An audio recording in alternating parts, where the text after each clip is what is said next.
So hey guys, for today's video guys, I want to share to you yung sobrang nagustuhan kong serum. 10-in-1 serum siya, hair serum. This one is from Brimood, ayan. So first time ko siyang gagamitin. Pero guys, sabi nila, mas maganda tong gamitin pagtapos maligo. Look at my hair, sobrang dry niya and frizzy and sobrang damage na rin kasi siya kasi puro hair color highlights, ayan. Yan yung effect ng mga hair color sa akin, sobrang nag-dry na yung hair ko. So yan guys, try na natin siyang ilagay sa hair ko kung ano ba magiging effect niya at hindi ko siya susuklayin. Siguro gaganon-ganon ko na lang siya. Titingnan ko talaga kung maganda yung effect nito in one hair serum na to. So guys, try na natin siya. So ayan. Sobrang ganda niya guys. And parang feeling ko, alam niyo, sobrang bango nito. At ang maganda pa dito guys, hindi siya katulad ng iba na malagkit sa kamay. Yan.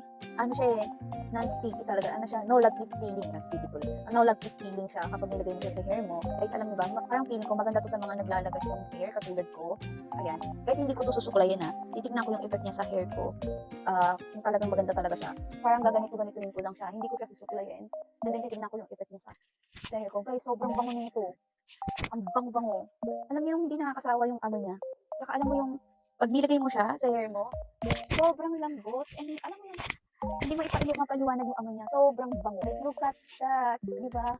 No suklay pa yan. Hindi ko pa siya sinusuklay. And ang ganda talaga ng effect niya. Ang shiny. Ayan. Alam mo yung parang buhay na buhay yung buhok mo pag ginamit mo siya. Naniniwala na ako sa'yo.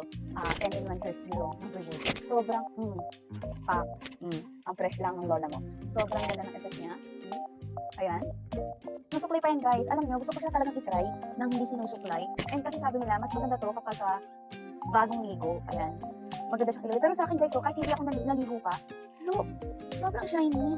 And sobrang, ang lambot. Sobrang lambot. Alam mo, gusto ko dito yung no nagtitingin sa kamay. And then sa hair, alam mo, kasi yung iba diba, yung ibang serum kasi na na-try ko, ang lagkit. Yung alam mo na, alam mo na. Pero ito, grabe ka, Brimood. 10-in-1 hair serum. Sobrang nagustuhan kita. Ikaw na yata yung bagong favorite ko na serum.